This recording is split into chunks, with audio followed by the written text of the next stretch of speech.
ஜெபம். அன்பின் பரலோக பிதாவே, உம்மை நன்றியோடு துதிக்கிறோம் அப்பா, ஸ்தோத்தரிக்கிறோம், நன்றி செலுத்துகிறோம். உம்முடைய அன்புக்காக, உம்முடைய கிருபைக்காக, உம்முடைய இரக்கங்களுக்காக நன்றி செலுத்துகிறோம் அப்பா. நாங்கள் நிற்பதும் நிர்மூலமாகாமல் இருப்பதும் உம்முடைய சுத்த கிருபை தகப்பனே. நன்றி ராஜா. எங்கள் கால்கள் சறுக்குகிறது என்று சொல்லும் போதெல்லாம் உம்முடைய கிருபை எங்களை தயவோடு எங்களை தூக்கி நிறுத்துகிறது, எங்களை தாங்குகிறது, எங்களை சுமக்கிறது, தப்பு வைக்கிறது ராஜா.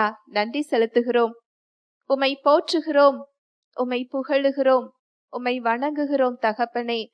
ஒருவருக்கே எங்கள் ஆராதனையை செலுத்துகிறோம் ராஜா. எங்களுக்கு என்ன என்ன தேவைகளோ எல்லாவற்றையும் சிலுவையில் செய்து முடித்திருக்கிறீர். இந்த சத்தியத்தின் நேராக எங்களை வழி நடத்தி கொண்டிருக்கிறீர். தடைகளை, மனக்கடினத்தை இயேசுவின் நாமத்தினாலே நான் அப்புறப்படுத்துகிறேன். சத்தியத்தை அறிந்து கொள்ளக்கூடிய, அதை தாழ்மையாக ஏற்றுக்கொள்ளக்கூடிய உணர்வுள்ள தாழ்மையுள்ள இருதயங்களை எங்கள் ஒவ்வொருவருக்கும் நீ தருகிறதற்காக நன்றி செலுத்துகிறேன். எங்கள் தேவைகளை அறிந்திருக்கிறீர். எங்களுடைய பலவீனங்களை, சூழ்நிலைகளை எங்களை காட்டிலும் நன்றாக அறிந்திருக்கிறீர். வார்த்தையாக நீர் கடந்து வருகிறதற்காய் நான் நன்றி செலுத்துகிறேன். உம்முடைய வார்த்தையை நீர் அற்புதங்களினாலும் அடையாளங்களினாலும் உறுதிப்படுத்துகிறதற்காக நன்றி செலுத்துகிறேன். என்னை முழுமையாக அர்ப்பணிக்கிறேன். இயேசுவின் மூலம் ஜெபிக்கிறேன் நல்ல பிதாவே, ஆமென். Price the Lord. ஹல்லேலூயா. நன்றி இயேசுவே. நம்ம வழக்கமாக பார்த்து கொண்டிருக்கிற சத்தியத்தோட தொடர்ச்சி. பவுல் விசுவாசிகளுக்காக ஜெபிக்கிறார். எபேசியர் 1:17 தேவனை அறிந்து கொள்ளக்கூடிய அறிவை நாம் பெற்றுக்கொள்ள வேண்டும் சொல்லி என்ன செய்கிறார்? ஜெபிக்கிறார். தேவனை குறித்த அறிவு நம்ம எல்லோரும் அறிந்து கொள்வது மிகவும் அவசியமாக இருக்கிறது. சத்தியத்தை அறிகிறது தேவனுடைய சித்தமாய் இருக்கிறது. எல்லோரும் அந்த அறிவை பெற்றுக்கொள்ள வேண்டும் என்று தேவன் என்ன செய்கிறார்? விரும்புகிறார். தேவன் எப்படிப்பட்டவர்? அவர் எப்படி செயல்படுகிறார்? அவருடைய இயல்பு என்ன?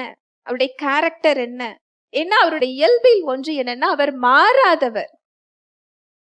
நாம எப்படி வேணாலும் நம்பலாம், நம்முடைய அனுபவங்களை நம்ம நம்பலாம், பிறர் சொல்லி நம்ம கேட்கலாம்.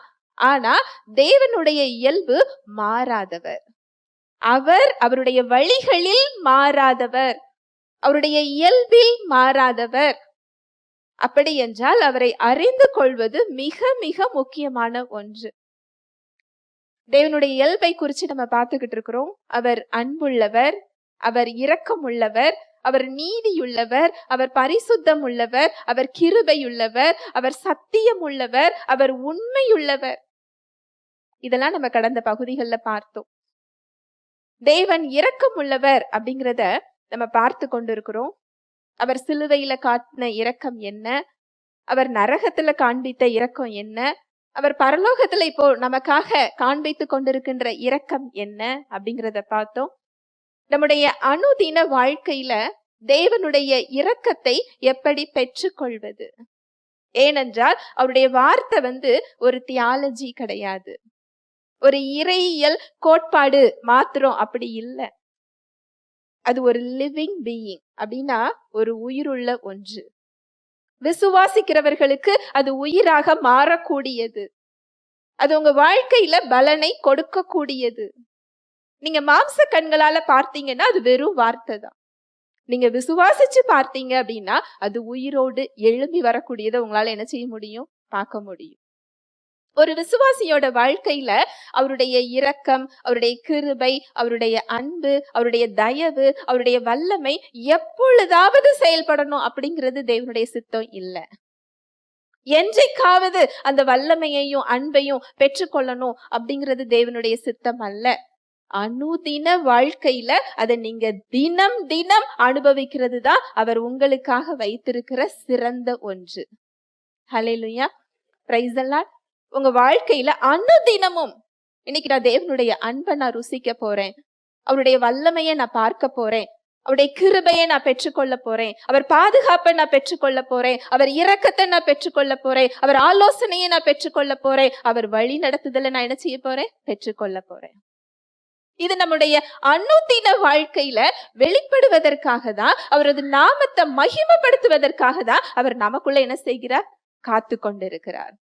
என்றென்றைக்குமாக தேற்றரவாளனாக, அவருக்கு பெயரே என்னதான், தேற்றரவாளன். என்றென்றைக்கும் நமக்குள் அவர் காத்து கொண்டிருக்கிறார். எதற்கு அவர் தேற்றுகிறவராக இருக்கிறார்? இந்த உலகத்தில் உபத்திரவங்கள் உண்டு. சந்தோஷமா இருக்கிறவங்களை யாராவது தேற்றுவாங்களா? இல்ல. இந்த உலகத்துல உங்களை நான் திக்கற்றவர்களாக விடேன். உங்களை நான் யாரும் இல்லாம என்ன செய்யல, விடல. தேற்றுகிறதற்காக நான் இருக்கிறேன், உங்களை வழி நடத்துவதற்காக நான் இருக்கிறேன், உங்களுக்கு ஆலோசனை கொடுப்பதற்காக நான் இருக்கிறேன், உங்களை பலப்படுத்துவதற்காக நான் இருக்கிறேன். அதுவும் நேற்று இன்றைக்கு இல்ல. வசனம் சொல்லுது, தாயின் கருவில் அவர் உங்களை காப்பாற்றினாரா. ஹல்லேலூயா, பிரைஸ் தி லார்ட். அவர் வார்த்தையை கொடுத்திருக்கிறாரு, நான் இனிமேலும் உங்களை தாங்குவேன், ஏந்துவேன், சுமப்பேன், தப்புவிப்பேன், முதிர் வயது உள்ளவராகும் வரைக்கும். பாதியில வர மரணம் தேவன் கிட்ட இருந்து வருகிறது அல்ல. திருடன் திருடவும் கொல்லவும் அழிக்கவும் வருகிறான், நானோ ஜீவனை கொடுக்க வந்தேன், அது பரிபூர்ணப்பட வந்தேன் சொல்றாரு. ஏன்னா அவர் வார்த்தை சொல்லுது, நீடித்த நாட்களால் அவனை திருப்தியாக்கி. இந்த நீடித்த நாள், how long, எவ்வளவு நாள் அப்படின்னு நீங்க கேட்டீங்க அப்படின்னு சொன்னா, உங்க வாழ்க்கையில நீங்க திருப்தியாகிற வரைக்கும். ஹல்லேலூயா, பிரைஸ் தி லார்ட். நீங்க ஆபிரகாமா எடுத்துக்கோங்க, மோசே, தேவ மனிதர்கள் எல்லாம் பாத்தீங்க அப்படின்னு சொன்னா, ஒரு மொழிபெயர்ப்புல போடப்பட்டிருக்கு, அவங்க வாழ்நாட்களில் திருப்தியுள்ளவர்களாகி தேவன்ட்ட என்ன செஞ்சாங்களா, போனாங்களா.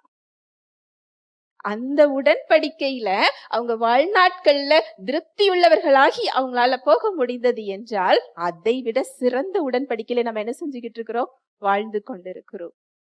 அந்த நீடித்த நாட்கள் எவ்வளவு அப்படின்னா, நீங்க திருப்தியாகிற வரைக்கும். உங்க வாழ்நாட்களால் நீங்கள் திருப்தியாகிற வரைக்கும் உங்களால இந்த உலகத்துல என்ன செய்ய முடியும், வாழ முடியும். ஒரு விசுவாசியோட சுதந்திரம் இது, உரிமை இது. ஹல்லேலூயா, பிரைஸ் தி லார்ட். அதுதான் ஒரு வார்த்தை சொல்லுது, முதிர் வயது உள்ளவராகும் வரைக்கும். கருவில மட்டும் நான் காப்பாற்றல, நீங்க முதிர் வயது உள்ளவராகும் வரைக்கும் நான் உங்களை தாங்குவேன், ஏந்துவேன், சுமப்பேன், தப்புவிப்பேன். ஹல்லேலூயா, பிரைஸ் தி லார்ட். நம்ம தேவனை எப்படி பார்த்துக்கிட்டு இருக்கிறோம், அவருடைய இயல்பை நம்ம என்ன விதமாக தெரிந்து வச்சிருக்கிறோம்? அவர் தேற்றரவாளனாக நமக்குள்ள இருக்கிறாராம். அவர் வார்த்தையின் மூலம் நம்மை தேற்றுகிறார், வாக்கு தத்தத்தின் மூலம் தேற்றுகிறார், அவருடைய பிரசன்னத்தின் மூலம் நம்மை தேற்றுகிறார், அவருடைய சமாதானத்தின் மூலம் நம்மளை என்ன செய்யறாரா, வழி நடத்துகிறார். ஆவியானவர் அவருடைய வார்த்தையின் மூலம் நம்மளோட என்ன செஞ்சுட்டு இருக்கிறாரா, பேசி கொண்டிருக்கிறார். அந்த சமாதானம் தான் அவருடைய பேசும் குரல். இததான் கடந்த பகுதியில பார்த்தோம். இன்றைக்கு நம்ம பார்க்க போறது, தேவன் இரக்கமானவர். அவருடைய இயல்பு இரக்கத்தில் ஐஸ்வர்யவான். இரக்கத்துல எப்படிப்பட்டவரா, ஐஸ்வர்யவானா. நம்ம அனுதின வாழ்க்கையில அவருடைய இரக்கத்தை எதிர்பார்க்கிறோமா? இல்லை என்றால், எனக்கு இது கிடைக்குமா கிடைக்காதா, இந்த கிருபையை நான் எப்படி பெறப்போகிறேன்னு அவர்கிட்ட பார்த்துக்கிட்டு இருக்கிறோமா? இரக்கத்தில் ஐஸ்வர்யவான். ஒரு செல்வந்தனான ஒரு தகப்பனிடம் அவருடைய பிள்ளை அவருடைய சுதந்திரத்தை எதிர்பார்க்குமா எதிர்பார்க்காதா?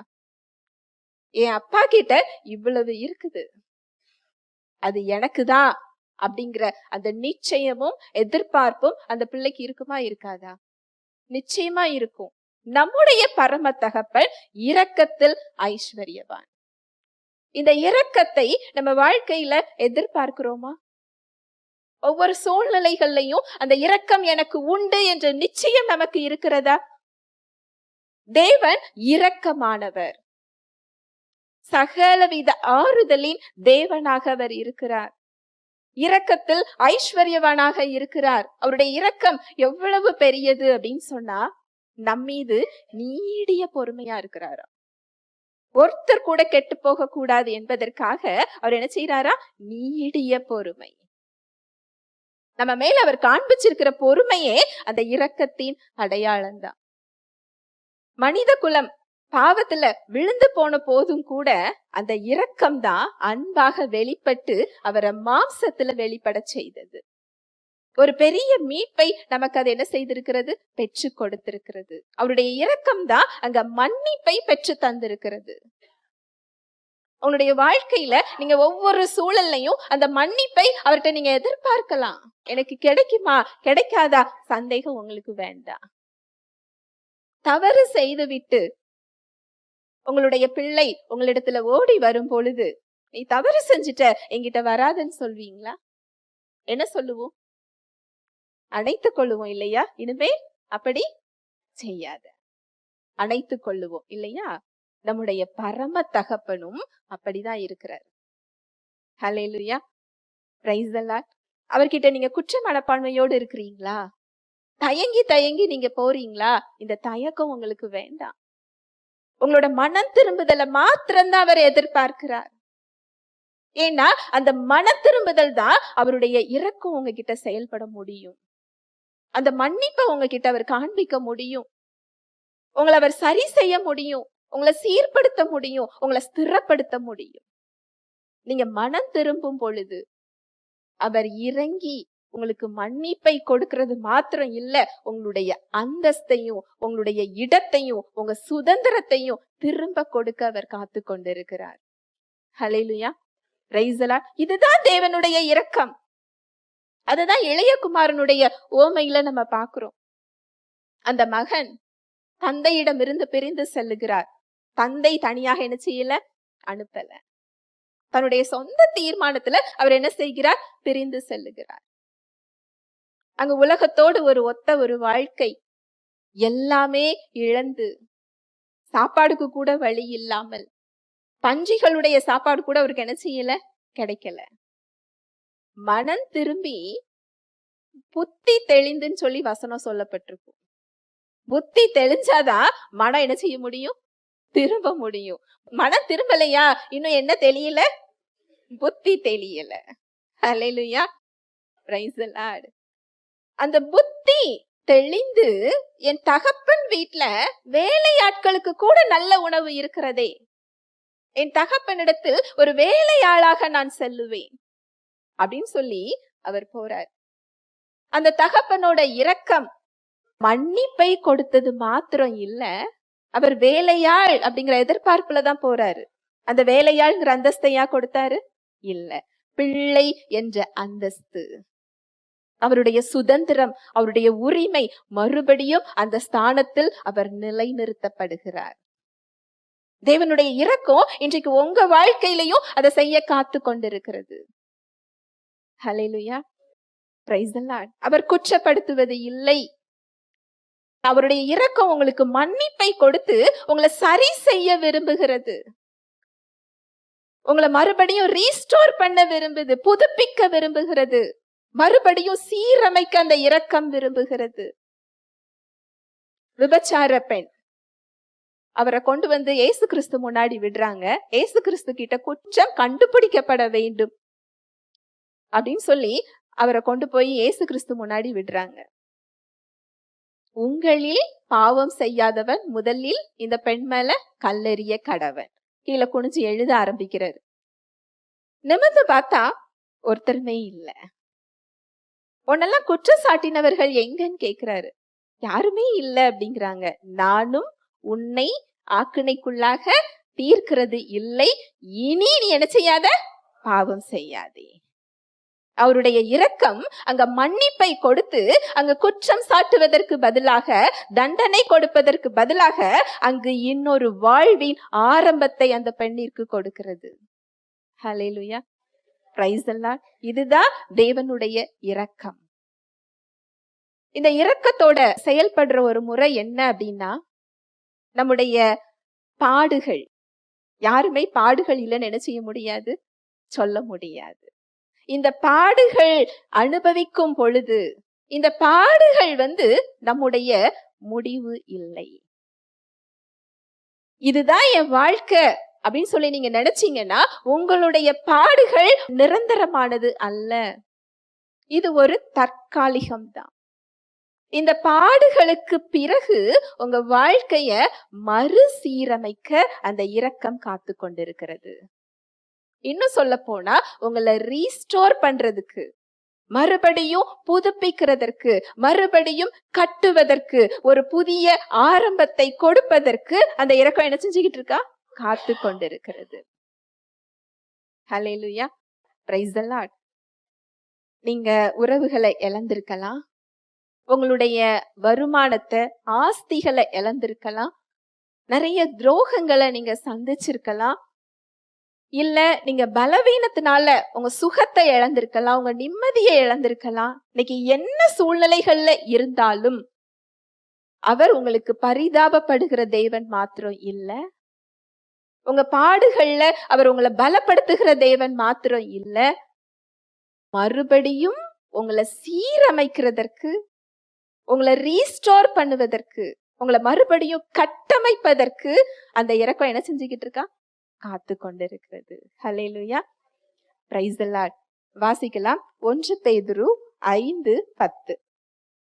கிறிஸ்து இயேசுவுக்குள் நம்மை தமது நித்திய மகிமைக்கு அழைத்தவராயிருக்கிற சகல கிருபையும் பொருந்திய தேவன் தாமே கொஞ்ச காலம் பாடு அனுபவிக்கிற உங்களை சீர்படுத்தி, ஸ்திரப்படுத்தி, பலப்படுத்தி நிலைநிறுத்துவாராக. கிறிஸ்து இயேசுவுக்குள் நம்மை தமது நித்திய மகிமைக்கு அழைத்தவராய் இருக்கிற, நம்மை எதுக்கு அழைச்சிருக்கிறாரா? தற்காலிகமான மகிமை அல்ல. என்ன மகிமைக்கா? நித்திய மகிமை. அப்படின்னா என்ன அர்த்தம் தெரியுமா? உங்க வாழ்க்கையில எப்பொழுதாவது செயல்பட்டு அந்த மகிமை அடையணும்ட்டு இல்ல, எப்பொழுதும் என்றென்றைக்கும் உங்களில் மகிமைப்பட அவர் என்ன செய்கிறார்? விரும்புகிறார், காத்து கொண்டிருக்கிறார். நம்மில் தேவன் எப்பொழுது மகிமைப்பட முடியும்? இயேசு கிறிஸ்து மாம்சத்துல இருக்கும் பொழுது இயேசு கிறிஸ்து என்ன செயலை செய்தார்? அவர் ஆவியானவரால அபிஷேகம் பண்ணப்பட்டு பிசாசின் பிடியில் அகப்பட்டிருந்த எல்லோரையும் குணமாக்குகிறவராகவும் விடுவிக்கிறவராகவும் நன்மை செய்கிறவராகவும் என்ன செஞ்சாரா? சுற்றி திரிந்தார். அங்கு அவர் மக்களுக்கு நன்மை செய்யும் பொழுது, அங்கு அவர் சுகத்தை கொடுக்கும் பொழுது, அவங்களுடைய பசியை ஆற்றும் பொழுது, குறைவுகள் அங்கு சரி செய்யப்படும் பொழுது, அவரை சுற்றி இருந்தவர்கள் எல்லாம் யாரை மகிமைப்படுத்தினாங்க? தேவனை மகிமைப்படுத்தினார்கள். ஒரு நோயாளி சுகமாகும் போது அங்க யாரை மகிமைப்படுத்தினாங்க? தேவனை மகிமைப்படுத்தினாங்க. அங்க தேவனுடைய வல்லமை வெளிப்படும் பொழுது, தேவனுடைய அன்பு வெளிப்படும் பொழுது, தேவனுடைய இரக்கம் வெளிப்படும் பொழுது, அவருடைய கிருபை வெளிப்படும் பொழுது, அங்கு தேவனுடைய நாமம் என்ன செய்கிறது? மகிமைப்படுகிறது. இந்த வசனத்தை மறுபடி வாசிக்கலாம். கிறிஸ்து இயேசுவுக்குள் நம்மை தமது நித்திய மகிமைக்கு அவர் அழைத்திருக்கிறார். நீங்க தைரியமா சொல்லலாம், என்னை அவர் என்ன செஞ்சிருக்கிறாரு? நித்திய மகிமைக்கு அழைத்திருக்கிறார். என்றென்றைக்கும் எப்பொழுதும் உங்களில் மகிமைப்பட அவர் காத்து கொண்டிருக்கிறார். எவ்வளவு பெரிய பாக்கியம் இல்லையா? தனிப்பட்ட முறையில இது ஒருவருக்கு எழுதப்பட்டது இல்லை. அவரால் தெரிந்து கொள்ளப்பட்டவர்களுக்கு மாத்திரம் நினைக்காதீங்க. நீங்க இயேசு கிறிஸ்துவை இரட்சகராக ஏற்றுக்கொண்டிருந்தீங்கன்னா ஒவ்வொருவரும் அவரால் தெரிந்து கொள்ளப்பட்டவர்கள். ஒவ்வொருவரையும் அந்த நித்திய மகிமைக்கு அவர் என்ன செஞ்சிருக்கிறாரா? அழைத்திருக்கிறார். நித்திய மகிமைக்கு அழைத்தவராய் இருக்கிற சகல கிருபையும் பொருந்திய தேவன் தாமே கொஞ்ச காலம் பாடு அனுபவிக்கிற உங்களை. இந்த பாடு எத்தனை காலமா? கொஞ்ச காலமா. எத்தனை பேர் இந்த பாடு என்னை விட்டு போகாதா, இத்தனை காலம் நான் சுமந்துகிட்டு இருக்கிறேனேன்னு எத்தனை பேர் நினைக்கிறோமா இல்லையா? இந்த பாடு நம்மளை விட்டு போகணும்னா முதல்ல நாம என்ன நினைக்கணும்னா, இந்த பாடு நிரந்தரம் இல்ல, இது தற்காலிகம். இது எப்பொழுதும் என்னிடத்துல இருப்பது இல்லை, இது கொஞ்ச காலம். இந்த இடத்துக்கு நீங்க வந்தாதான் அது கொஞ்ச காலமா என்ன செய்யும்? மாறும். உங்க பாடுகள் உங்களை விட்டு போறதுக்கு முதல்ல நீங்க என்ன செய்யணும்?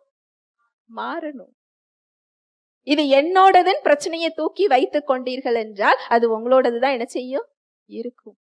தாவீது ராஜா சொல்றாரு, மரண இருளின் பள்ளத்தாக்கிலே நான் நடந்தாலும். அப்படின்னா என்ன அர்த்தம் தெரியுமா? நெருக்கமான நேரம், மிகவும் நெருக்கப்படுகிற, துன்பப்படுகிற, மரணம் போகிற இடத்துக்கு போறாரு அவரு. மரணம் ஏற்படக்கூடிய இடத்துக்கு அவர் வருகிறார்.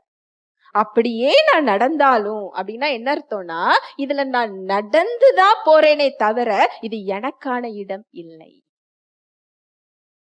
அதனாலதான் அந்த மரண இருளின் பள்ளத்தாக்க அவரால் என்ன செய்ய முடிஞ்சது? கடந்து போக முடிந்தது.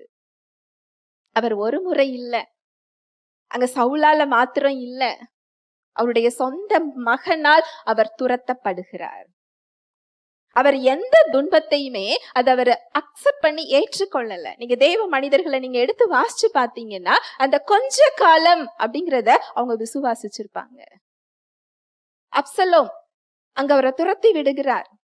வெறும் காலோடு ராஜா என்ன செய்யறாரா? அழுது கொண்டே நடந்து செல்லுகிறார். அந்த வசனத்தை எடுத்து வாசிக்கும் போது அவருடைய உணர்வுகளை புரிந்து கொள்ள முடிந்தது. மகன் அவரை கொலை செய்ய தேடுகிறார். ராஜா வெறுங்காலோட என்ன செய்யறாரா? தப்பி செல்லுகிறார். அழுது கொண்டே செல்கிறாரா. தேவனுடைய கிருபை இருந்தால் நான் மறுபடியும் என்ன செய்வேன்? திரும்பி வருவேன் சொல்லிக்கொண்டே அவர் என்ன செய்கிறார்? செல்கிறார். மரண இருளின் பள்ளத்தாக்கிலே நான் நடந்தாலும் இந்த துன்பம் எனக்கு கொஞ்ச காலம் என்று அந்த வசனம் சொல்லுகிறது. இன்னைக்கு எத்தனை பேர் இந்த துன்பம் எனக்கு கொஞ்ச காலம்தாங்கிற நம்பிக்கையில இருக்கிறீங்க? இல்லையா? நான் சொல்றது புரியுதா? இந்த துன்பம் என்னோடுதான் இருக்கு, எத்தனை காலம் நான் இதை அனுபவிக்க வேண்டும், இதை சுமந்து கொண்டு இருக்கிறேனே அப்படின்னு சொல்லி நம்ம நினைக்கிறோமே. இது கொஞ்ச காலம்தான், கொஞ்ச காலம்தான் இந்த பாடு என்கிட்ட இருக்க போகுது. ஏன்னா அதை நான் மேற்கொள்ற இடத்துல தேவன் என்னை வைத்திருக்கிறார். ஹல்லேலூயா, பிரைஸ் தி லார்ட். அந்த வசனத்தை மறுபடி வாசிக்கலாம். கிறிஸ்து இயேசுவுக்குள் நம்மை தமது நித்திய மகிமைக்கு அழைத்தவராயிருக்கிற சகல கிருபையும் பொருந்திய தேவன் தாமே கொஞ்ச காலம் பாடு அனுபவிக்கிற உங்களை சீர்படுத்தி, ஸ்திரப்படுத்தி, பலப்படுத்தி நிலைநிறுத்துவாராக. உங்களை சீர்படுத்துறாரா, ரீஸ்டோர் பண்றாரா, மறுபடியும் கட்டுகிறாரா, புதுப்பிக்கிறாரா. எந்த பாடுகள்ல இருந்தாலும் இந்த ப்ராசஸ்க்கு உங்களை கொண்டு வர தேவன் விரும்புகிறார். அதுல அவர் இரக்கம் உள்ளவராக இருக்கிறார். அவர் உங்களை சீர்படுத்தி உங்களை சரி பண்ணி என்ன செய்யறாரா? ஸ்திரப்படுத்துறாரா, பலப்படுத்தி நிலை நிறுத்துவாராக. இதுதான் அவர் கொடுக்கின்ற புதிய ஆரம்பம். அவர் உங்களுக்கு வச்சிருக்கிற நன்மையான திட்டம் அதுதான். பாடு உங்களுக்கு தேவன் நியமித்தது அல்ல. ஆனா விசுவாசிகளுக்கு இந்த உலகத்துல என்ன உண்டு? பாடுகள் உண்டு, உபத்திரவங்கள் உண்டு. ஆனா அது கொஞ்ச காலம்தான். அதை நீங்க தாண்டி போகும்போது இன்னொரு பாடு வரும். ஒரு பாடுகள் இருக்கும் போதே இன்னும் 4 பாடுகளும் என்ன செய்யும்? வரதான் செய்யும். ஆனால் அது கொஞ்ச காலம்தான். அது ஒவ்வொன்றும் தேவன் என்ன செய்யறாரா அப்படின்னா நம்மை பலப்படுத்தி நம்முடைய கேரக்டரை, குணநலன்களை கிறிஸ்துவை போல மாற்றி அந்த பாடுகளுக்கு முன்னாடி இருந்த நிலைமையை விட சிறந்த நிலைமைக்கு நம்மை மாற்றுகிறார். ஹல்லேலூயா, பிரைஸ் தி லார்ட். ஒவ்வொரு விசுவாசிக்கும் இந்த இடம் கொடுக்கப்பட்டிருக்கு. இது எனக்கு உண்டா அப்படின்னு நீங்க கேட்டீங்கன்னா உங்களுக்கும் இந்த சிறந்த இடம் உண்டு. ஒவ்வொருவருக்கும் இந்த சிறந்த இடத்தை அவர் ஆயத்தம் பண்ணி வைத்திருக்கிறார். நீங்க சொல்லலாம், என் வாழ்க்கையில உள்ள பிரச்சனை உங்களுக்கு புரியாது, மனுஷங்களால என்ன செய்ய முடியாது, தீர்வு சொல்ல முடியாது அப்படின்னு நீங்க நினைச்சாலும் அவர் வனாந்தரத்தில் வழியை உண்டு பண்ணுகிறவர்.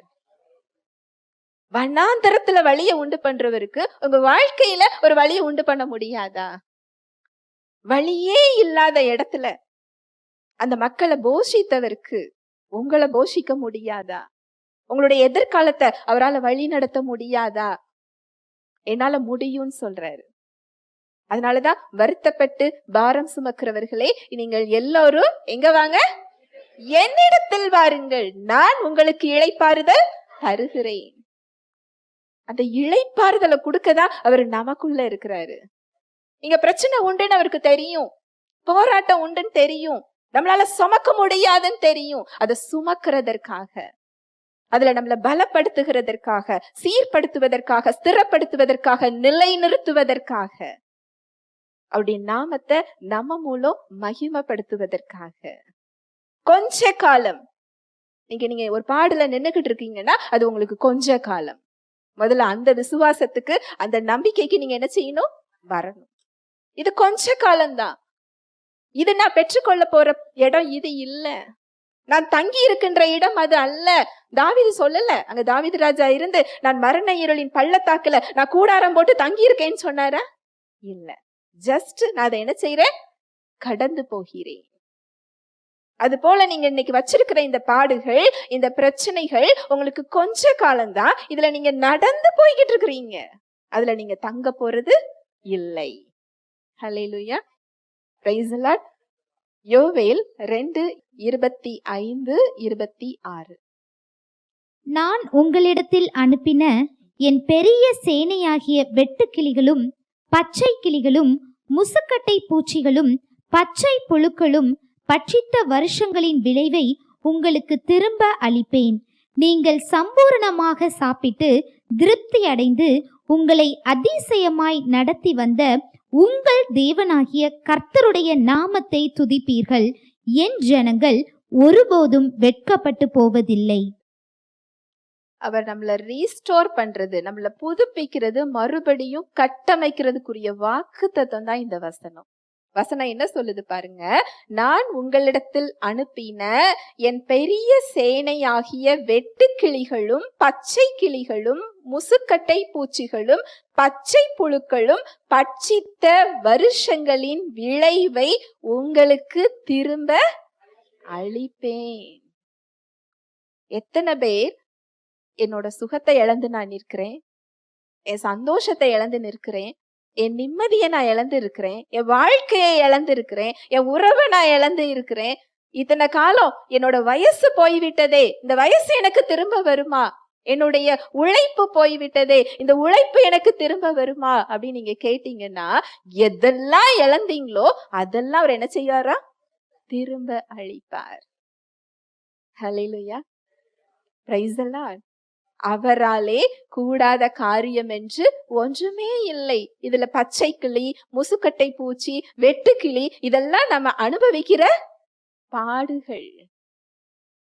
அது நம்மள எந்த இடத்துல எல்லாம் பட்சித்து இருக்கிறதோ, எந்த இடத்துல எல்லாம் விளைவுகளை உண்டாக்கி இருக்கிறதோ, எந்த இடத்துல எல்லாம் அது குறைவை உண்டாக்கி இருக்கிறதோ, அதை நம்ம திரும்ப என்ன செய்வோமா?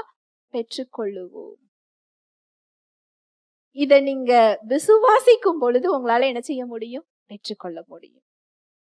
இது உலகத்துல இப்படிதான் நடக்கும், அவங்களுக்கு இப்படிதான் நடந்திருக்கு, இவங்க இப்படிதான் இருக்கிறாங்க, தேவன் எனக்கு இப்படிதான் அனுமதித்திருக்கிறார் அப்படின்னு சொல்லி அவர் இயல்ப புரியாம, அவர் வார்த்தைய புரியாம நம்ம ஒரு அறியாமையில இருக்க போய் தான் அந்த பட்சித்த அந்த விளைவுகள் நமக்கு இன்னும் திரும்ப என்ன செய்யல? கிடைக்கல. நீங்க இழந்ததை உங்களால என்ன செய்ய முடியாம இருக்கிறீங்க? பெற்றுக்கொள்ளாம இருக்கிறோம். நீங்க என்ன இழந்தீங்களோ அதை நான் திரும்ப உங்களுக்கு அளிப்பேன். வாக்குரைத்தவர் உண்மையுள்ளவர், அவர் பொய் சொல்ல மாட்டார். அவர் பொய் சொல்வதற்கு அவர் மனிதன் அல்ல. சொன்னா சொன்னதுதான். இதை நீங்க விசுவாசிச்சீங்கன்னா உங்க வாழ்க்கையில நீங்க என்ன செய்ய முடியும்? பார்க்க முடியும். உங்க சூழ்நிலைகள் ஒரு பொருட்டு அல்ல. நீங்க எதிர்கொள்ளுகின்ற காரியங்கள், நீங்க எதிர்கொண்டிருக்கிற விஷயங்கள், உங்க சூழ்நிலைகள்ல எது முடியலன்னு நினைக்கிறீங்களோ அது தேவனுக்கு ஒரு பொருட்டு அல்ல. அவரால் செய்ய முடியாத, செயல்பட முடியாத சூழ்நிலை என்று உலகத்தில் எதுவும் இல்லை. அதனாலதான் வசனம் சொல்லுது, தேவனாலே கூடாத காரியம் என்று ஒன்று உண்டோ? உன்னை ரட்சிக்க கூடாத படிக்கு என்னுடைய கரம் குறுகி போயிட்டோன்னு கேட்கிறாரு. உன்னை விடுவிக்க கூடாத படிக்கு என்கிட்ட பலன் இல்லையான்னு கேட்கிறாரு. உன் ஜெபத்தை கேட்க முடியாதபடிக்கு என்னோட செவி மந்தமாயிட்டான்னு கேட்கிறாரு. அப்படின்னா என்ன அர்த்தம் தெரியுமா? என்னுடைய செவி உன்னுடைய ஜெபத்துக்கு, உன்னுடைய குரலுக்கு எப்பொழுதும் திறந்தவைகளாய் இருக்கிறது. அந்த ரட்சிப்பையும் நம்மளை விடுவிக்கிறதும் நமக்கு பலத்தை கொடுக்கறதுக்கும் அவருடைய கரம் தயாராக இருக்கிறது. அவர் காத்து கொண்டிருக்கிறார். வரும் காரியங்களை குறித்து என்னிடத்தில் கேளுங்கள், என்னோட கரத்தின் கிரியைகளுக்கு நீங்க கட்டளையிடுங்கள்னு சொல்றாரு. யார கட்டளையிட சொல்றாரு? நீங்களும் நானும் தான் என்ன செய்யணும்? கட்டளையிடணும். அப்படின்னா வசனத்தை எடுத்து, வார்த்தையை எடுத்து விசுவாசமா உங்க சூழ்நிலைகள்லையும் உங்களுக்கும் உங்க சிந்தனைகளுக்கும் நீங்க என்ன செய்யணும்? சொல்லி கொடுக்கணும். எந்த வெட்டுக்கிளி, எந்த முசுக்கட்ட பூச்சி எனக்கு பட்சித்து போட்டு இருக்குதோ, எந்த பகுதியில நான் அந்த விளைவை பார்க்கிறேனோ, இதை நான் திரும்ப பெற்றுக்கொள்ளுவேன். ஹல்லேலூயா, பிரைஸ் தி லார்ட். அடுத்த வசனம் வாசிக்கலாம், 26.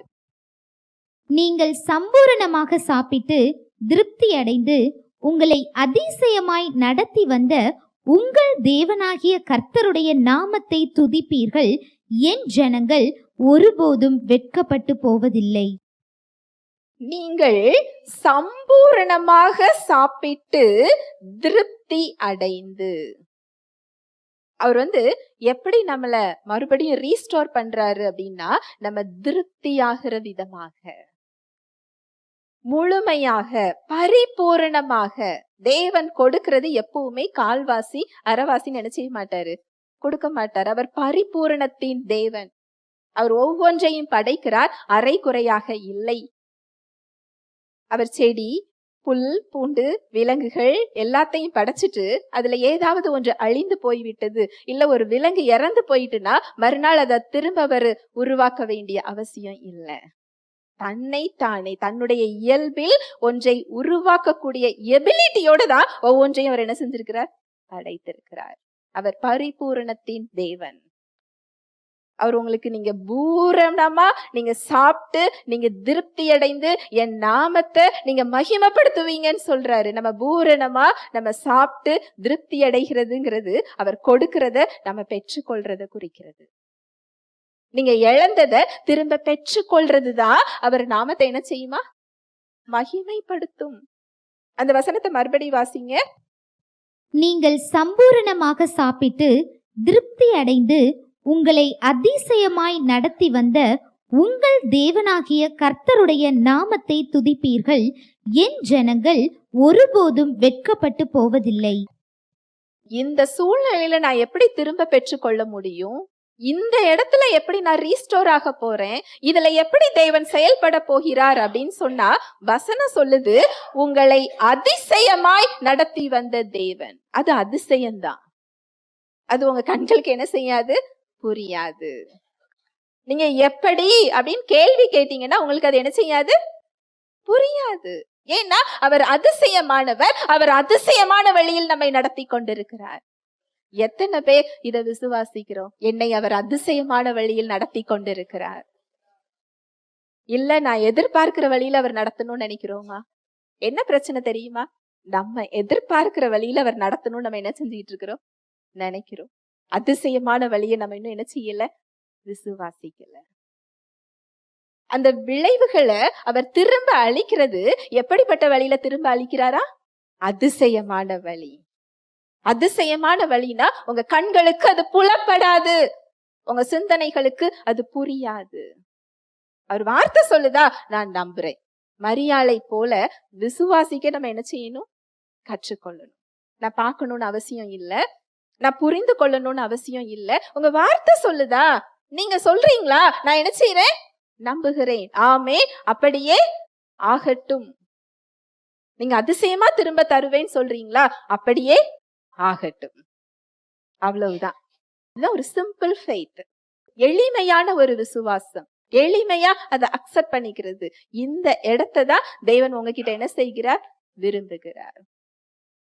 ஹல்லேலூயா, பிரைஸ் தி லார்ட். இன்னொரு வசனம், ஏசாயா 61:7. உங்கள் வெட்கத்திற்கு பதிலாக இரட்டத்தனையாய் பலன் வரும், லெச்சைக்கு பதிலாக தங்கள் பாகத்தில் சந்தோஷப்படுவார்கள். அது நிமித்தம் தங்கள் தேசத்தில் இரட்டிப்பான சுதந்திரம் அடைவார்கள். நித்திய மகிழ்ச்சி அவர்களுக்கு உண்டாகும். உங்கள் வெட்கத்துக்கு பதிலாக அவர் என்ன கொடுப்பாரா? 2 ஒரு மடங்கு இல்ல, எத்தனை மடங்கா? 2 மடங்கு. உங்க வாழ்க்கைய இந்த மாதிரி அவர் மறுபடியும் கட்ட என்ன செய்கிறார்? விரும்புகிறார். உங்கள் வெட்கத்துக்கு பதிலாக 2 பலன் வரும். ஆனா இந்த 2 பலன் நீங்க எதிர்பார்க்கிற விதத்தில் அல்ல, நீங்க எதிர்பார்க்கிற வழியில இல்ல, அவர் வழியில், அதிசயமான வழியில். இத ரிசப்டிவா, தாழ்மையா அவர் செயல்படுற அந்த ரிஸ்டோரேஷனை ஏத்துக்கொள்ள நாம என்ன செய்யணும்? தயாராகணும். நாம என்ன நினைக்கிறோம்? நான் எந்த இடத்துல இழந்தேனோ, எந்த இடத்துல வெட்கப்பட்டேனோ, எந்த இடத்துல நான் உடைஞ்சு போயிருக்கிறேனோ அதை தேவன் ஒட்டணும் நம்ம எதிர்பார்க்கிறோம். தேவன் சரி செய்கிற விதம் அப்படி இல்ல. யோபு எல்லாத்தையுமே இழந்து போறாரு. ஆனா அவர் அங்க என்ன செய்யறாரு? எல்லாத்தையும் 2 திரும்ப கொடுத்து ஒரு புதிய ஆரம்பத்தை அங்கு உருவாக்குகிறார். புதிய வழியில் அவர் வாழ்வாங்க என்ன செய்கிறார்? கட்டுகிறார்.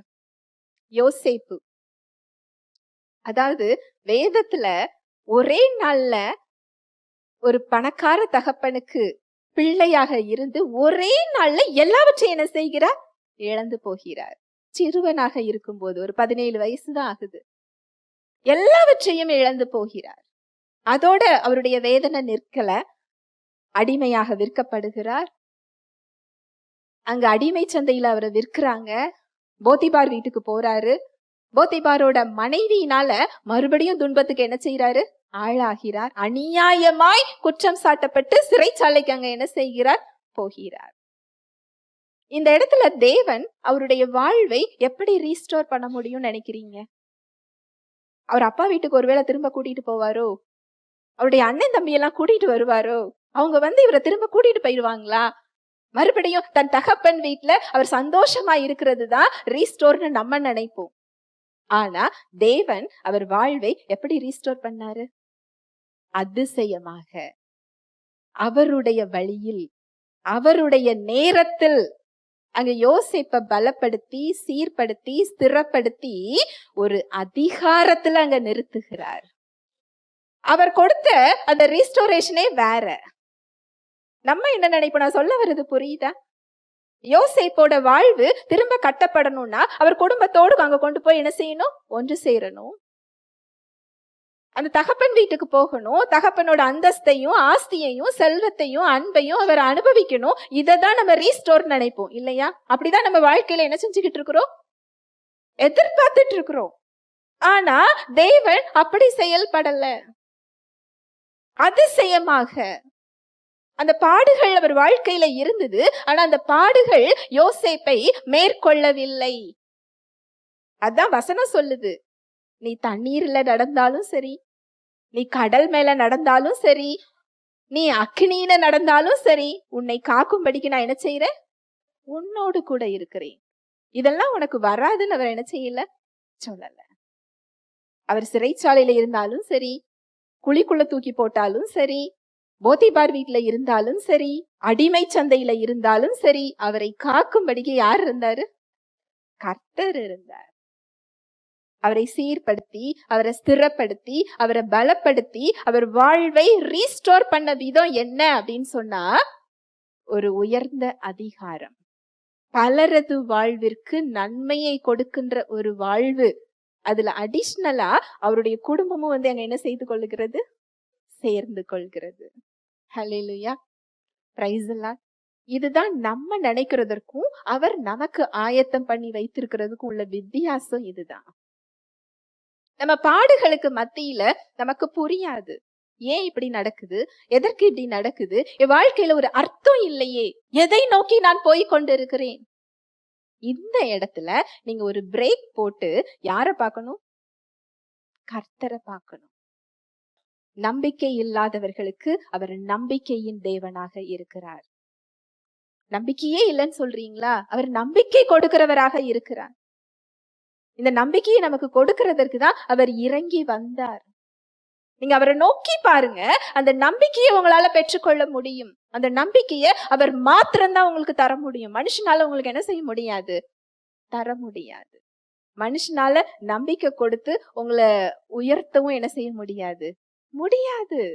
ஒரு லிமிட், ஒரு அளவுக்கு மேல மனிதனால் செய்ய நினைத்தாலும் என்ன செய்ய முடியாது? செய்ய முடியாது. எனக்கு ரொம்ப வேண்டியவங்க, தெரிஞ்சவங்க, அவங்க வாழ்க்கையில எல்லாம் நான் செயல்படணும்னு நினைக்கிறேன். என்னால ஒரு அளவுக்கு மேல என்ன செய்ய முடியல? செயல்பட முடியல. எத்தனையோ நேரம் நினைச்சிருக்கிறேன்.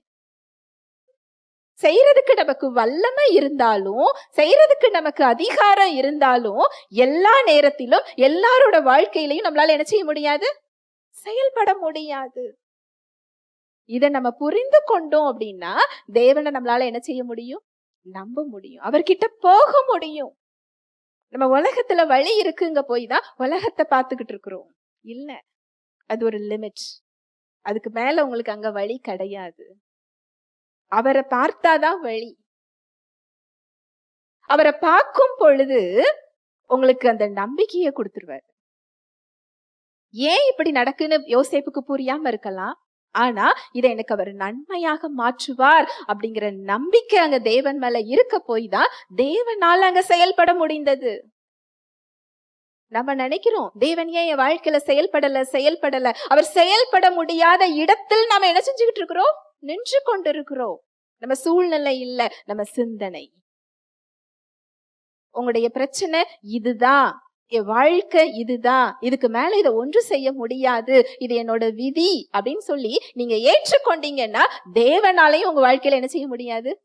செயல்பட முடியாது. இது கொஞ்ச காலம். நான் இதுல நடந்துதான் போறேன், இதுல நான் தங்க போறது இல்ல. எனக்கு அவர் வச்சிருக்கிறது என்ன வச்சிருக்கிறாரு? நன்மையானதை வைத்திருக்கிறார். இந்த பாடுகள் எல்லாம் எனக்கு தீமையா சாத்தான் கொண்டு வந்திருக்கலாம். ஆனா அவர் என்ன செய்கிறார்? நன்மையாக்கி கொண்டிருக்கிறார். பிஹைண்ட் த ஸ்கிரீன், இதுக்கு பின்னாடி அவர் என்ன செஞ்சிட்டு இருக்கிறாரு? நன்மையாக்கி கொண்டிருக்கிறார். இப்படிப்பட்ட ஸ்பிரிட் அந்த நன்மைக்கு என்ன செஞ்சிரும்? போயிரும். அந்த பிரச்சனைய பார்த்து அதுல புலம்பி அந்த பிரச்சனையோட ஐக்கியம் ஆயிட்டாங்கன்னா தேவனாலே என்ன செய்ய முடியாது? செயல்பட முடியாது. நிறைய உதாரணங்கள் வேதத்துல இருக்கு. தேவன் சர்வ வல்லவர் தான். அவரால் செய்ய முடியாத காரியம் என்று ஒன்றுமே இல்லை. ஆனா தேர்ந்தெடுக்கிற சாய்ஸ அவர் உங்க கையில தான் கொடுத்திருக்கிறாரு. உங்க இருதயத்தை நீங்க என்ன மாதிரி வச்சிருக்கிறீங்க? தேவனை சார்ந்து கொண்டு நீங்க அதை பலப்படுத்தி கொண்டீர்கள் என்றால் அந்த சிறந்ததுக்கு உங்களால என்ன செய்ய முடியும்? போக முடியும். தெய்வ மனிதர்கள் எல்லாம் எடுத்து பாருங்க, அவங்க புலம்பி அழுது சோர்ந்து போய் இருந்து அவங்க அந்த பலனை அவங்க என்ன செய்யல? பார்க்கல. தாவீது ராஜா போல, நான் இத கடந்து போறேன், இது கொஞ்ச காலம் எனக்கு அப்படின்னு சொல்லிதான் அவங்க அதை என்ன செஞ்சாங்க? மேற்கொண்டாங்க. ஹல்லேலூயா, பிரைஸ் தி லார்ட். அந்த வசனத்தை மறுபடி வாசிக்கலாம். உங்கள் வெட்கத்திற்கு பதிலாக இரண்டத்தனையாய் பலன் வரும், லட்சைக்கு பதிலாக தங்கள் பாகத்தில் சந்தோஷப்படுவார்கள். அது நிமித்தம் தங்கள் தேசத்தில் இரட்டிப்பான சுதந்திரம் அடைவார்கள். நித்திய மகிழ்ச்சி அவர்களுக்கு உண்டாகும். உங்கள் வெட்கத்துக்கு பதிலாக இரண்டத்தனையாய் பலன் வரும், லட்சைக்கு பதிலாக தங்கள் பாகத்தில் சந்தோஷப்படுவார்கள். அப்படின்னா அந்த குறைவுகளுக்கு மத்தியில தேவன் கொடுக்கிற அந்த பங்கு, அவர் கொடுக்கிற அந்த சுதந்திரம், அவர் கொடுக்கின்ற அந்த பலனை அவங்க என்ன செய்வாங்களா? சந்தோஷப்படுவார்கள். அது நிமித்தம் தங்கள் தேசத்தில் இரட்டிப்பான சுதந்திரம் அடைவார்கள். நித்திய மகிழ்ச்சி அவர்களுக்கு உண்டாயிருக்கும். நல்லா கவனிங்க, நீங்க ஒண்ணு வேணும்னு தேடுறது ஒரு டெம்பரவரியான ஒரு மகிழ்ச்சி, ஒரு தற்காலிகமான ஒரு மகிழ்ச்சி. உங்க வாழ்க்கைய அவர் கையில நீங்க கொடுக்கும் போது அவர் தர்றது எப்படிப்பட்ட மகிழ்ச்சி தருவாரா? நித்திய மகிழ்ச்சி. நீங்க பார்க்கலாம், உலகத்துல உங்களை சூழ்ந்து இருக்கிறவங்க, பக்கத்துல இருக்கிறவங்கள நீங்க பார்க்கலாம். அவங்க சந்தோஷமா தானே இருக்கிறாங்க, அவங்க எல்லாத்தையும் வச்சிருக்கிறாங்களே, அவங்க அனுபவிச்சுட்டு இருக்கிறாங்களே அப்படின்னு நீங்க நினைச்சீங்கன்னா வசனம் சொல்லுது, அவர்களுக்கு தானியம் பெருகி இருக்கிற சந்தோஷத்தை காட்டிலும் அதிக சந்தோஷத்தை உன் இருதயத்தில் நான் உனக்கு கொடுத்திருக்கிறேன். இந்த ரெண்டுல எந்த சந்தோஷம் வேணும்னு நினைக்கிறீங்க? இருதயத்தின் சந்தோஷம் இருந்தா தானியமும் சேர்ந்து என்ன செஞ்சிரும், வந்துரும். நம்ம தானியத்தை தேட போய் தான் இந்த சந்தோஷத்தை என்ன செஞ்சிடறோம், இழந்து போகிறோம். நம்ம தேடல் எதுவாக இருக்கிறது? அவராக இருக்கும் பொழுது முதலாவது தேவனுடைய ராஜ்யத்தையும் அவருடைய நீதியையும் தேடுங்கள், அப்பொழுது இவைகள் எல்லாம் உங்களுக்கு கூட கொடுக்கப்படும். உங்களுக்கு இதெல்லாம் வேணும்னு உங்க பரமபிதா அறிந்திருக்கிறார். உங்க பிள்ளைங்க பிறந்த உடனேயே எப்படி சேர்த்து வைக்கணும்னு நம்ம பிளான் போட ஆரம்பிச்சிடறோம் இல்லையா? அது படிக்கிறதுக்கு, அது திருமண செலவு, அதுக்கு எதிர்காலம். பொல்லாதவர்களாகிய நாம் நல்ல ஈவுகளை கொடுக்க அறிந்திருக்கும் போது நம்மை உருவாக்குறதற்கு முன்பதாகவே நமக்கான திட்டம் அங்கு வரையப்பட்டாயிற்று.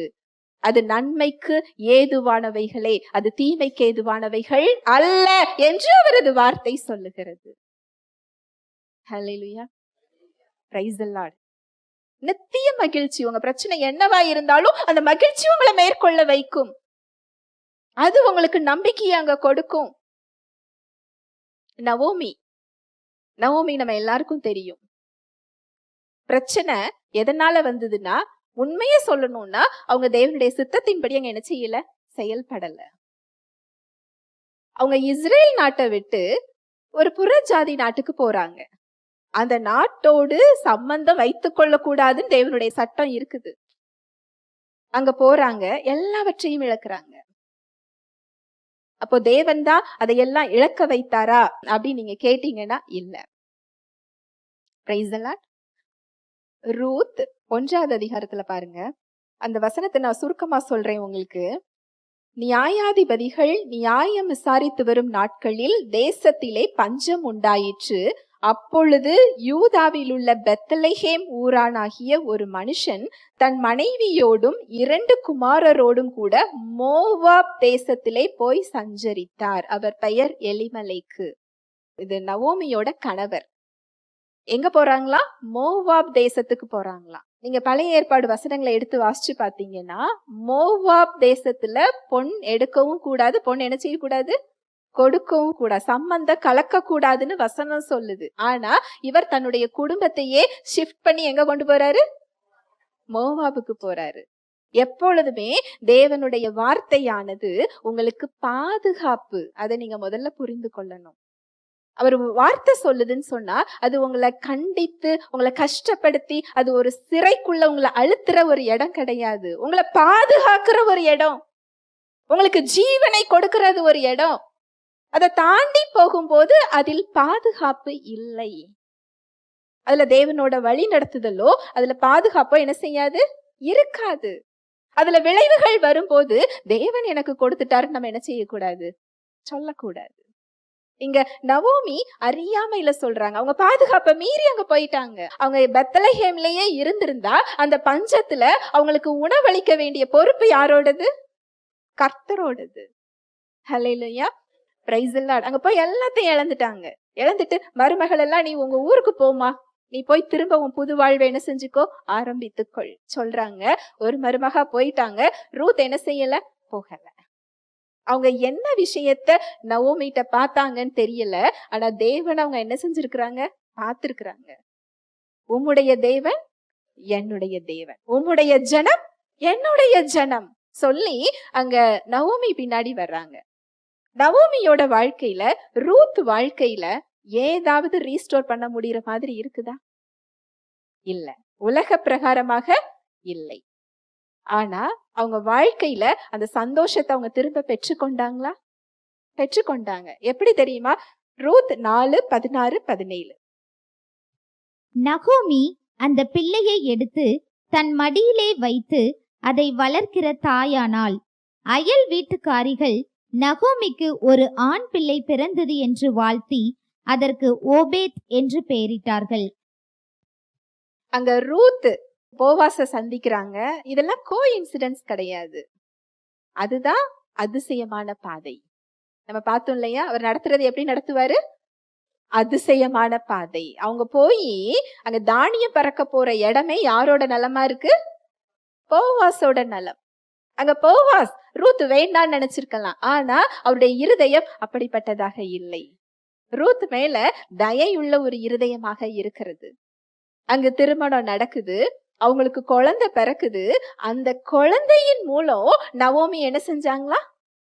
சமாதானத்தை பெற்றுக்கொண்டாங்க. அவர் ரீஸ்டோர் பண்ற விதத்தை பாருங்களேன். நம்ம என்ன நினைப்போம்? நவோமியோட கணவர் திரும்ப வர முடியுமா? அவங்களுடைய பிள்ளைகள் 2 பேர் வர முடியுமா? நம்மளோட பார்வை ரீஸ்டோர்னா இப்படிதான் என்ன செய்யுது பாக்குது. ஆனா இங்க மருமகள், மகளை போல ஒரு மருமகள், மகனை போல ஒரு மருமகன். போவாஸ் அவங்களுக்கு மகன் ஸ்தானம் தான். அவங்களுக்கு ஒரு பிள்ளை, அந்த பிள்ளையை வளர்க்கும் தாயாக அவங்க என்ன செய்யறாங்களா? மாறினாங்க. அந்த வாழ்க்கை எப்படி ரீஸ்டோர் பண்றார் பாருங்களேன். இன்றைக்கு நம்மளுடைய கவனத்தை நாம எப்படி ரீஸ்டோர் பண்ணணும்னு பாக்குறத விட்டுட்டு அவர் என்ன செய்ய போறாரு? என் வாழ்க்கைய கட்ட போகிறார், சீரமைக்க போகிறார். அவர் செயல்படுகிற விதமாக, அவர் செயல்படுகிற விதத்தை முதல்ல நம்ம என்ன செய்யணும்? அக்செப்ட் பண்ணணும், ஏற்றுக்கொள்ளணும். இதுதான் நமக்கு பிரச்சனை. நான் நினைக்கிற மாதிரி தான் எனக்கு என்ன செய்யணும்? வேணும். நான் சொல்றது புரியுதா? நமக்கு பிரச்சனை என்னதுதான்? நான் நினைக்கிற மாதிரி வேணும். நம்ம என்ன செய்யறோம்? நினைக்கிறோம். இல்ல, அவர் அதிசயமாக நடத்த காத்து கொண்டிருக்கிறார். சிங்கக்குட்டிகள் தாழ்ச்சி அடைந்து பட்டினியா இருக்கும், கர்த்தரை தேடுகிறவர்களுக்கோ ஒரு நன்மையும் குறைவுபடாது. உங்க நன்மைகளில் ஒன்றும் குறைவுபட போவது இல்லை. இந்த நம்பிக்கை உங்களுக்கு இருக்கா?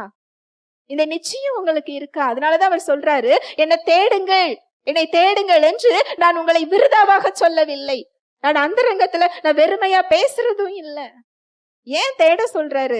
உங்களுக்குள்ள செயல்பட விரும்புகிறார், உங்களை சீர்படுத்த விரும்புகிறார், உங்க வாழ்க்கையில பலப்படுத்த விரும்புகிறார், உங்களை ஆசிர்வதிக்க விரும்புகிறார், அவர் சமாதானத்தை கொடுக்க விரும்புகிறார்.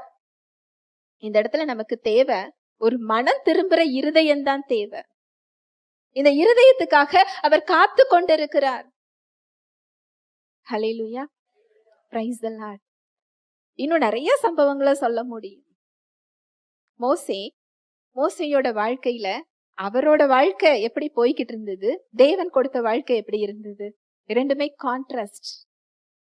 உலக பிரகாரமா அவர் அந்த ராஜா பதவியை விட்டுட்டு வந்தது, அது புத்திசாலித்தனமா இருக்குதா இல்ல பைத்தியக்காரத்தனமா இருக்குதா? நம்மளோட பார்வையில அது பைத்தியக்காரத்தனம்னு சொல்லுவோம். ஆனா வேதம் சொல்லுது, தேவனுடைய வீட்டுல மோசேயை போல எங்கும் உண்மையுள்ளவர் இல்லை. இதை விட பெரிய கிரெடிட் வேற என்ன வேணும் இல்லையா? அங்கு எகிப்து இப்போதுள்ள அமெரிக்கா மாதிரி இருந்தது. ஒரு பெரிய நாடு. பார்வோன் ஒரு பெரிய ராஜா, அவர் சின்ன ராஜா எல்லாம் கிடையாது. அடுத்த பதவி மோசேக்கு. மோசே விட்டுட்டு வந்த இடம் சின்ன இடம் நினைக்காதீங்க, இல்ல, ஒரு பெரிய இடம். அந்த இடத்துல நீங்களும் நானும் இருந்தா விட்டுட்டு வந்திருப்போமான்னு தெரியாது. உங்களுக்கு தேவை உங்க மக்களை விடதானே செய்யணும். நான் ராஜாவா வந்த பிறகு நான் விட்டு விடுகிறேன்னு அவர் சொல்லியிருக்கலாம் இல்லையா?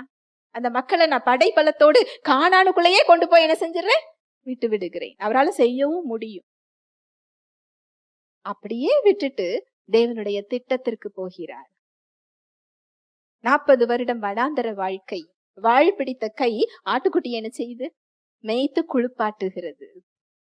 அங்கு சீர்படுத்தி, ஸ்திரப்படுத்தி, பலப்படுத்தி நிலைநிறுத்தப்படுகிறார் தேவ மனிதனாக. அவருடைய பிள்ளைகளை வனாந்தரத்தில் வழி நடத்தி செல்லுகிற ஒரு பெரிய தேவ மனிதன். அவர் கையை நீட்டுனா கடல் என்ன செய்யுது? பெரியுது. தட்டுனா கண்மலையில இருந்து என்ன வருது? தண்ணி வருது. இன்று வரை மோசே ஒரு பெரிய தெய்வ மனிதனாக இருக்கிறார். அவரு அந்த பாதையை சூஸ் பண்ணியிருந்தாரு அப்படின்னு சொன்னா வரலாறுல ஒரு பக்கத்துல ஒரு லைன்ல ஒரு பெயர் என்ன செஞ்சிருக்கும்? வந்திருக்கும். இன்றைக்கு வேதத்துல அவருடைய பெயர் இருக்கிறது. இதுதான் தேவன் வைத்திருக்கிற திட்டம். இதுதான் நமக்கு அது வேல்யூவா தெரியல. நம்ம பார்வைக்கு அது எப்படி இல்ல? மதிப்பு மிக்கதாக இல்லை. நம்ம உலகத்தோடு கம்பேர் பண்றோம். நீங்க உலகத்தோடு தேவன் திட்டத்தை கம்பேர் பண்ணீங்கன்னா உங்களுக்கு அது வேல்யூவா இருக்காது. அதுக்கு நமக்கு ஒரு நம்பிக்கை வேணும். அவர் மேல என்ன வேணும்? நம்பிக்கை வேணும். அவரை நம்பணும். இந்த பாடுகளுக்கு மத்தியில நீங்க அவரை நம்ப வேண்டும். அவர் அன்புல உங்களுக்கு நம்பிக்கை வேணும். அவர் உங்களுக்கு வச்சிருக்கிற சிறந்த திட்டத்தின் மீது உங்களுக்கு நம்பிக்கை வேணும். உங்க எதிர்காலத்தை அவர் கையில தைரியமா கொடுக்கறதுக்கு உங்களுக்கு என்ன வேணும்? நம்பிக்கை வேணும். நம்பிக்கை இல்லாம தான் நம்ம கொடுக்காம வச்சுக்கிட்டு இருக்கிறோம். ஏன்னா அவர் போற வழி நமக்கு எப்படி இருக்குது? பயமா இருக்கு. எப்படி இருக்குது? எனக்கு பிடித்தது என்ன செய்யாது? உண்மைதானே நான் சொல்றது? எத்தனை பேர் பயப்படுறீங்க அவர் வழியை பார்த்து? அதனாலதான் நம்ம முதல்ல என்ன செஞ்சிடறோம்? மேப் போட்டு அவர் கையில என்ன செஞ்சிடறோம்? கொடுத்துடுறோம். அதுல கைய வச்சு ஆசீர்வதிக்கிறோம். இதை நடத்தித்தாங்க, நடத்தித்தாங்க, நடத்தித்தாங்க. பிரச்சனை நம்ம திட்டத்துக்கும் அவர் திட்டத்துக்கும் உள்ள வித்தியாசம். அதுதான். அவர் மேல நமக்கு இன்னும் என்ன வரல? நம்பிக்கை வரல. உண்மை அதுதான். ஹல்லேலூயா. Praise the Lord. நீங்க வார்த்தையை எடுத்து பாருங்களேன். அது ஒரு கண்ணாடி. நீங்க எந்த இடத்துல நிக்கிறீங்கிறது அது என்ன செஞ்சிடும்? படம் பிடித்து காண்பித்து விடும். நீங்கள் மனிதர்களுக்கு உங்களை மறைக்கலாம், உங்க வாயின் வார்த்தைகள் உங்க மனசை மறைக்கலாம். தேவனுக்கு உங்க இருதயத்தை நீங்க என்ன செய்ய முடியாது? மறைக்க முடியாது. சகலமும் அவருக்கு வெளியரங்கமாய் நிர்வாணமாய் என்ன செய்தா இருக்கிறது. ஹல்லேலூயா. Praise the Lord. இந்த பாடுகள் உங்களுக்கு கொஞ்ச காலம். இது நிரந்தரம் அல்ல. இது தற்காலிகம். இதுல நீங்க தங்க போற இடம் இது இல்ல. நீங்க கடந்து போகின்ற இடம். இந்த கொஞ்ச காலம் அப்படிங்கிற இந்த நம்பிக்கைக்கு முதல்ல நீங்க என்ன செய்யணும்? வரணும். இது என்ன மேற்கொள்ள போகிறது இல்ல. இதுக்கு பின்னாடி இதை எனக்கு நன்மையாக தேவன் என்ன செய்து கொண்டிருக்கிறார்? மாற்றி கொண்டிருக்கிறார். இந்த நம்பிக்கையை நீங்க அவர்கிட்ட என்ன செய்யணும்? பெற்றுக்கொள்ளணும். அவர் வார்த்தை உங்க சூழ்நிலைகளை குறித்து என்ன சொல்லுகிறது? உங்களை குறித்து என்ன சொல்லுகிறது? உங்களுக்காக அவர் ஆயத்தம் பண்ணி வைத்திருக்கிறதை குறித்து என்ன சொல்லுகிறது? இதன் அடிப்படையில் உங்களுடைய நம்பிக்கை இருக்க வேண்டும். நம்முடைய வழியையே நம்ம பிடித்து வைத்திருக்க கூடாது. அவர் வழிக்கு நம்மள என்ன செய்யணும்? விட்டு கொடுக்கணும். இது ரொம்ப முக்கியம். அவர் சிறந்ததை நான் பெற்றுக்கொள்ளணும்னா அவர் வழிக்கு நான் என்ன செய்யணும்? விட்டு கொடுக்கணும். உங்க பார்வைக்கு அது விலை உயர்ந்ததாக இல்லாமல் இருக்கலாம். அதில் அவருடைய பாதையில தான் நித்திய மகிழ்ச்சி இருக்கிறது, பரிபூர்ண ஆனந்தம் இருக்கிறது. உங்களுடைய நினைவுகளை காட்டிலும் அவருடைய நினைவு உயர்ந்ததாக இருக்கிறது. எவ்வளவு உயரம்னா பூமிக்கும் வானத்துக்கும் எவ்வளவு உயரமோ எவ்வளவு வித்தியாசமோ அந்த அளவு வித்தியாசம் உள்ளதாக நம்முடைய நினைவுகளும் அவருடைய நினைவுகளும் இருக்கிறது. இது ஒரு ப்ராசஸ். அவர் வச்சிருக்கிற அந்த நன்மையான திட்டம், நமக்கு ஒரு ரீஸ்டோர் பண்ற ஒரு திட்டம், நம்மள புதுப்பிக்கிற ஒரு திட்டம் ஓவர் நைட்ல வராது. நான் இன்னைக்கு விசுவாச அறிக்கை சொல்றேன், நாளைக்கு எந்திரிச்சு பார்த்தா மேஜிக் மாதிரி எல்லாம் மாறி இருக்கணும்னா அது என்ன செய்யாது? வராது. இது ஒரு ப்ராசஸ். எப்படி ஒரு விதை விதைச்சி அந்த விதைப்புக்கும் அறுவடைக்கும் இடையே ஒரு கால அவகாசம் இருக்கிறதோ அது போல இதுவும் ஒரு ப்ராசஸ் தான். இந்த பாடுகளின் மத்தியில நாம எப்படி இருக்கணும்னா விசுவாசத்தில் நடக்க வேண்டும். அந்த விசுவாசத்திலையும் தேவன் இரக்கமுள்ளவர், அவர் கிருபையுள்ளவர், அவர் நல்லவர், இந்த இடத்தை எனக்கு அவர் நன்மையாக மாற்றி கொண்டிருக்கிறார் என்ற நம்பிக்கையில் நம்ம என்ன செய்யணுங்க? போகணும். ஹல்லேலூயா. Praise the Lord. அவருடைய இரக்கம் உங்களுடைய வாழ்வை புதுப்பிக்க காத்திருக்கிறது. ஒரு புதிய ஆரம்பத்தை கொடுக்க காத்திருக்கிறது. நீங்கள் இழந்து போனதை திரும்ப அழிக்க காத்து கொண்டிருக்கிறது. அதிசயமான வழி, ஆச்சரியப்படத்தக்க வழி. நீங்க சம்பூரணமாய் சாப்பிட்டு திருப்தியாகிற ஒரு வழியா? அதிசயமான அவருடைய நாமத்தை துதிக்கிறதுக்காக அவர் என்ன செஞ்சிட்டு இருக்கிறாரா? காத்து கொண்டிருக்கிறார். இந்த இரக்கத்தை நம்ம வாழ்க்கையில தினம் தினம் அவர்கிட்ட நம்ம எதிர்பார்க்கிறோமா? நம்ம அப்பா கிட்ட அதை எதிர்பார்க்கிறோமா? நம்ம அப்பா கிட்ட போறோம்ல, எனக்கு இன்னைக்கு இது வேணும் அது வேணும், நம்ம சின்ன பிள்ளையில கேட்டிருப்போம் இல்லையா? எனக்கு இது வாங்கணும் நம்ம அடம் பிடிச்சு கேட்டிருப்போம் இல்லையா? நம்ம பரம தகப்பன் கிட்ட இந்த இரக்கத்தை ஒவ்வொரு நிமிஷமும் ஒவ்வொரு வினாடியும் ஒவ்வொரு சூழ்நிலைகள்லையும் நம்ம எதிர்பார்க்கிறோமா? நீங்க எதிர்பார்க்க அவர் ஆசைப்படுகிறார். ஹல்லேலூயா. Praise the Lord. ஒரே ஒரு வசனம் மட்டும் சொல்லி முடிக்கிறேன். ரோமர் 8:28. அன்றியும் அவருடைய தீர்மானத்தின்படி அழைக்கப்பட்டவர்களாய் தேவனிடத்தில் அன்பு கூறுகிறவர்களுக்கு சகலமும் நன்மைக்கு ஏதுவாகவே நடக்கிறதென்று அறிந்திருக்கிறோம். அன்றியும் அவருடைய தீர்மானத்தின்படி அழைக்கப்பட்டவர்களாய் தேவனிடத்தில் அன்பு கூறுகிறவர்களுக்கு சகலமும் நன்மைக்கு ஏதுவாக நடக்கிறது என்று அறிந்திருக்கிறோம். பாடுகளின் மத்தியில இந்த விசுவாசம் நமக்கு வேணும். பாடுகளை என்ன செய்யக்கூடாது? அக்செப்ட் பண்ணிக்க கூடாது, ஏற்றுக்கொள்ள கூடாது. இது கொஞ்ச காலம்தான், இது தற்காலிகம்தான், இதுல நான் கடந்து போறேன். என் இரக்கத்தின் தேவன், நம்பிக்கையின் தேவன், கிருபையின் தேவன் இதை எனக்கு நன்மையாக என்ன செய்து கொண்டிருக்கிறார், மாற்றி கொண்டிருக்கிறார் அப்படின்னு சொல்லி விசுவாசத்தோட என்ன செய்யணுமா, கடந்து போக வேண்டும். ஹல்லேலூயா. Praise the Lord. ஜெபிக்கலாம். அன்பின் தகப்பனே, உம்மை நன்றியோடு துதிக்கிறோம் அப்பா, ஸ்தோதரிக்கிறோம், நன்றி செலுத்துகிறோம். உம்முடைய அன்புக்காக, உம்முடைய கிருபைக்காக, உம்முடைய இரக்கங்களுக்காக நன்றி அப்பா. உம்முடைய கிருபை பெரியது, உம்முடைய இரக்கம் மகா பெரியது. இரக்கத்தில் ஐஸ்வர்யவானே நன்றி அப்பா. எத்தனை பெரிய இரக்கம்! இந்த இரக்கத்தை எங்க வாழ்க்கையில நீங்க காண்பிக்க, வெளிப்படுத்த, உம்முடைய அன்பை, கிருபையை, இரக்கத்தை எங்க வாழ்க்கையில வெளிப்படுத்த நீர் காத்து கொண்டிருக்கிறீர். நன்றி செலுத்துகிறோம் ராஜா. எங்களுடைய பாடுகளின் மத்தியில் உம்மை நம்ப இன்று கற்றுக் கொடுத்திருக்கிறீர். இது கொஞ்ச காலம்தான், இது நிரந்தரம் இல்ல, இது தற்காலிகம்தான், இதை நாங்க பெற்றுக்கொள்ள போகிற முடிவு அல்ல. இதை நீர் ஒரு புதிய ஆரம்பமாக மாற்ற, நன்மையானதாக மாற்ற, எங்களை சீர்படுத்த, எங்களை ஸ்திரப்படுத்த, எங்களை பலப்படுத்த, எங்களை நிலைநிறுத்த அப்பா நீர் செயல்பட்டு கொண்டிருக்கிறீர் என்ற சத்தியத்திற்காக நன்றி. வெட்டுக்கிளிகளும் முசுக்கட்டை பூச்சிகளும் பட்சித்த விளைவை திரும்ப எங்களுக்கு நீர் கொடுக்க காத்து கொண்டிருக்கிறீர். நாங்கள் சம்பூர்ணமாய் சாப்பிட்டு திருப்தி அடைந்து உம்முடைய அதிசயத்தை நாங்க துதிக்கிறதற்கு நீர் காத்து கொண்டிருக்கிறீர். என் ஜனங்கள் ஒருபோதும் வெட்கப்பட்டு போவதில்லை. உம்முடைய வார்த்தை சொல்லுகிறது, தாயின் கருவில் உன்னை காப்பாற்றினேன், தாயின் கருவில் உன்னை நான் ஏந்தினேன், சுமந்தேன், தப்புவித்தேன், முதிர் வயது உள்ளவராகும் வரைக்கும் உன்னை நான் தாங்குவேன், ஏந்துவேன், சுமப்பேன் என்று உம்முடைய இரக்கம் காத்து கொண்டிருக்கிறது. நீடித்த ஆயுள் நாட்களால் எங்களை நீர் திருப்தியாக்கி இருக்கிறீர்.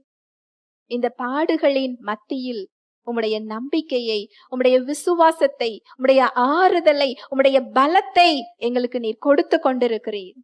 நாங்கள் தனியாக இல்லை. இந்த பாடுகளை, இந்த அக்கினியை, இந்த கடலை நாங்கள் தனியாக கடந்து செல்லவில்லை. நீர் எங்களோடு கூட நடந்து வந்து கொண்டிருக்கிறீர். எங்களை பலப்படுத்தி கொண்டிருக்கிறீர். எங்கள் சார்பாக செயலாற்றி கொண்டிருக்கிறீர். எங்கள் வாழ்வை மறுசீரமைத்து கொண்டிருக்கிறீர். புதிதாக கட்டி கொண்டிருக்கிறீர். நன்மையானதாக மாற்றி கொண்டிருக்கிறீர் என்ற உம்முடைய வார்த்தைகளுக்காக நன்றியப்பா.